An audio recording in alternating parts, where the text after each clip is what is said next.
People who've gone to an orgy party. What are some common misconceptions that people have about orgies?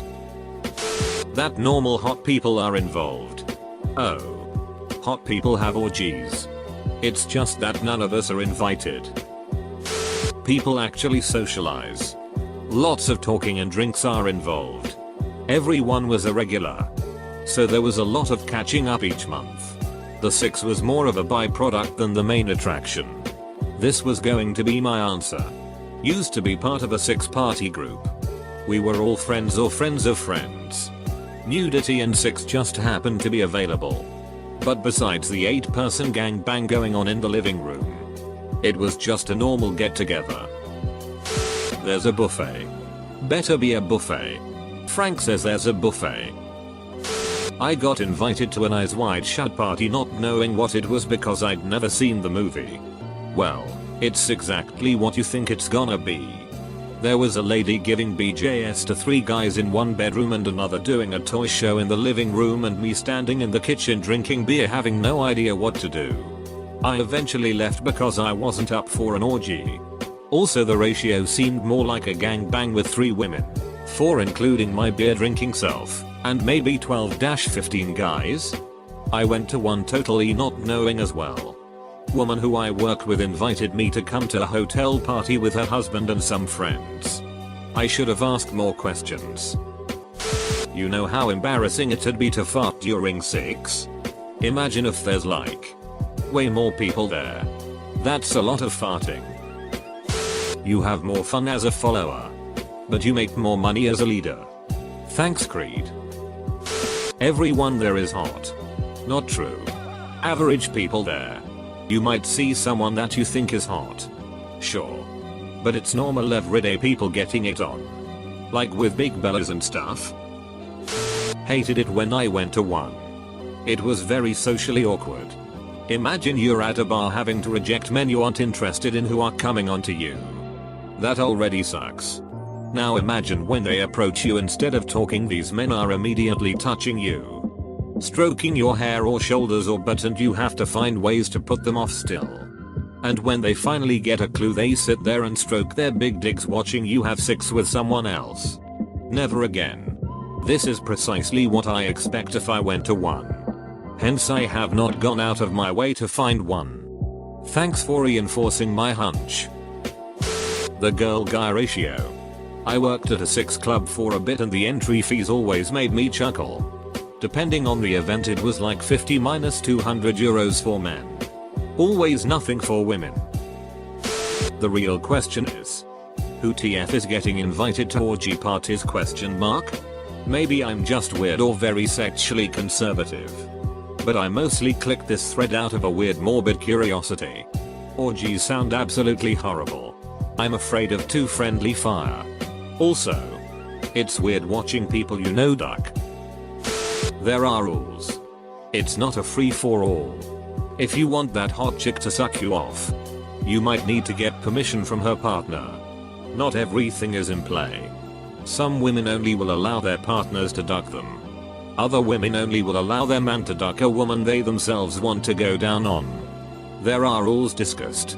And some stuff is off limits. Edit. Clarification. Some women will only allow their partners to duck them vaginally. Now maybe okay. And BJs are usually cool. This is something I wondered and it completely makes sense. Is it rude or inappropriate to ask the partner of someone there if they will do something you want? Will they get upset if you ask for something? Not the person you replied to. But it totally depends upon the situation. I go to a couple kink events. But it's really similar.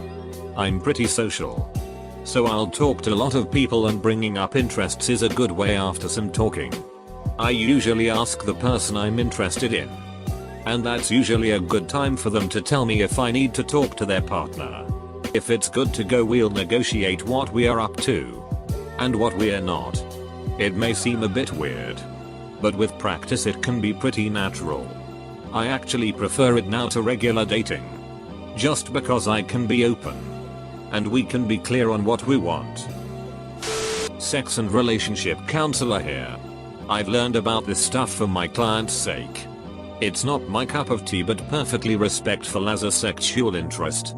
Here's what I've learned with regards to premeditated group sex.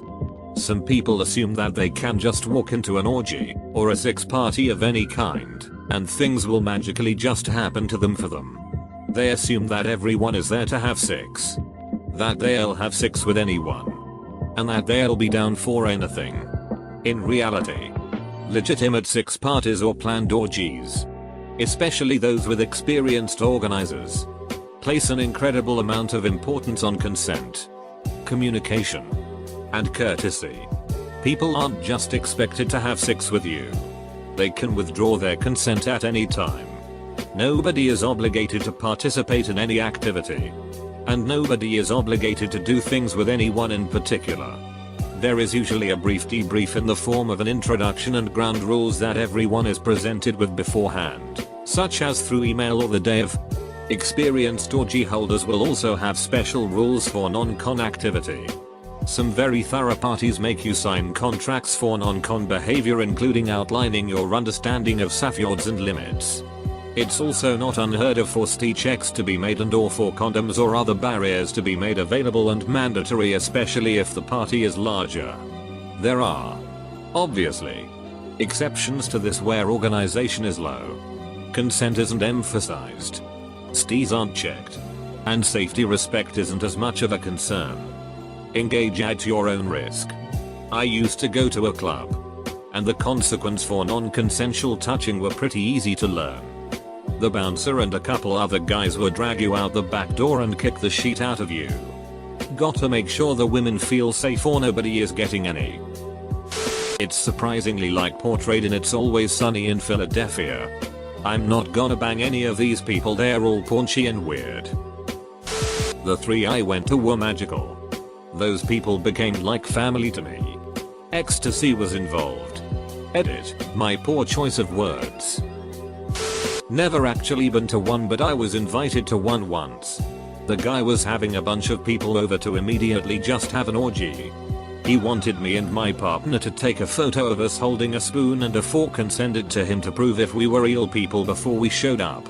I decided not to go because I only want orgies with people I feel comfortable around, and I didn't know these people. Thebe didn't realize how good the potluck buffet is. No one wants to duck on an empty stomach. And food matching is important for a successful orgy. I've been to more than a few. Lots of eating. Light drinking, I don't drink. Lots of socializing. Folks were watching the fight or game.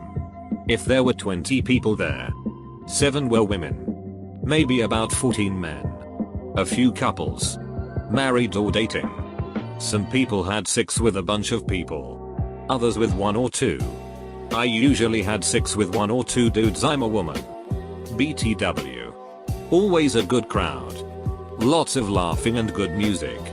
I always had a blast and I always came. Several times. Lol. It was the worst family reunion I've ever been to. Shamelessly plugging that A Good Old Fashioned Orgy is a highly underrated film. Ah yes. Something I can answer.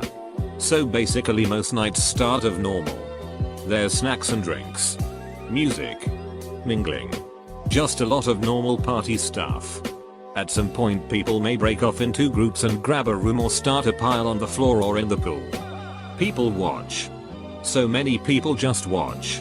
Which is fine as long as they are quiet and respectful. Tacky comments like "shove it up her ass" aren't generally appreciated. Ask before you join. Very few people have zero qualms about what's going on. Everyone has the right to say no. Maybe you look like her dad. Or his sister. If you just jump in, they may kick you out of the pile and not ask you back. Always. Always ask. Not everyone is 6 feet tall. 140 pounds of lean muscle. You've got moms. Dads. Fat people. Skinny people. Old people. Youngish people. You might find a group who is all over 50 piled on the floor. Humping the night away. Don't be ducking rude and say shit like nobody is hot here or everyone is old. It isn't the world's job to jerk you off or flick your bean. They have every right to duck on my carpet. Okay. As long as they put a towel down first. There isn't a ton of droogus around. Occasionally someone who is rolling might show up, but there isn't a platter with a pound of coke lying around for public consumption. Sometimes alcohol is prohibited entirely. Yeah. Sober orgies are a thing. Not everyone is someone you wanna duck. That rude couple that pissed you off at the fridge is likely to be boning next to you. Rotten crotch is a thing and can really ruin a good time. If you have a fishy odor STD, please stay home and recuperate before you give 30 people BV or a yeast infection. Or worse. I'd also not recommend an orgy if you have a permanent STD. Because ducking 30 people in one night is a good way to have the health department pounding down your door. You have to clean up after yourself. Even if there is paid staff to wash sheets, you need to clean up after yourself. Good host gifts for an orgy are detergent, cups, paper towels and TP, baby wipes, condoms and lube, puppy pads, sheets and towels, white gloves, bottled water and sport drink mix, a vinyl bed cover, they get ripped easily, snacks and sodas, trash bags. If someone is hosting the orgy at their house, ask if they need help cleaning up before, during, or after. Lastly, a lot of times, nothing insane goes down. But everyone still has fun. I'd rather someone come out and dip their toes in than feel forced to participate. Misconception. It's full of super hot model type men and women. Tens. Truth. There's maybe 1 or 2 8s. A good mix of 5-7 and a lot of 2-3s. Misconception. Everyone is ducking everywhere. Truth. There may be a few people getting it on publicly. A decent amount in the couples only areas and more in private locked rooms. Misconception. Only extreme sexual deviants attend these extremely exclusive parties. Truth. They're not that exclusive. There are quite a few open on weekends to anyone old enough to enter depending on where you live. Make a FetLife account and find out what's around you. There's also a lot of really normal people. There might be 1 or 2 extremes, but I've yet to run into any, and I've been to quite a few. Usually, you'll get to know someone a bit and find out what they're into beforehand. Misconception. It's dangerous and you will be taken advantage of. Truth. I've seen more respect for one another and clear boundaries consent discussion in these places than I have anywhere else in life. Feel free to ask anything else. Don't do it with someone you're trying to date. I went to foursome with a girl I was crazy about. It wasn't fun for me. But if it was with 3 people I was comfortable with, it probably would have been great. Watching the girl I was nuts about get dick didn't really do it for me. Made me sad lol. They're a bit more private to get into that you might think. You usually need a password. They are also not usually in high-end establishments.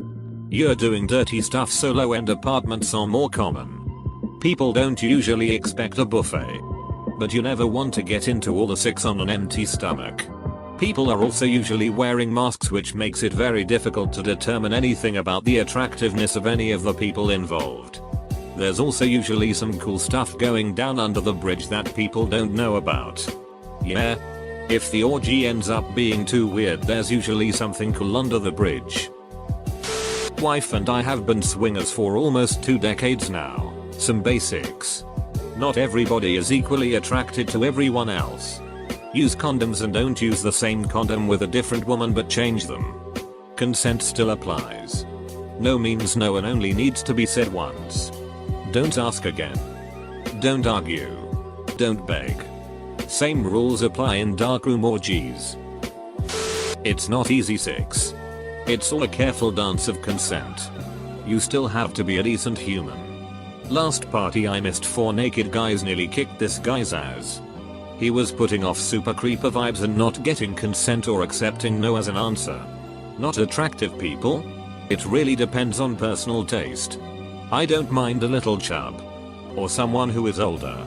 They are just people from all walks of life. I've met some awesome people at 6 parties. It's been a transformative part of my life. I wish everyone could enjoy a 6 party orgy gangbang as much as me. Here are my tips. 1. Bring a date. Either to have idle chit chat with or someone you're familiar with sexually. 2. Bring some food or drink. People tend to bring vegetable trays or wine beer. I spent one party eating all the cheese out of a tomato cheese tub. 3. If it's at someone's house, be courteous and ask if there is anything you can help do. Get massage tables set up. Move some stuff. 4. Make sure there is an expectations introduction part. Hi. My pronouns are he, him. I'm mostly here to watch and maybe play a little. Please approach me if you want to do some BDSM or other play. 5. Know your limits of alcohol or drug consumption. Don't get so ducked up that naked people have to care for you. 6. Have fun. Don't stress. Be safe. Everyone is there for a good time. That keeping it the family really can be a bonding experience.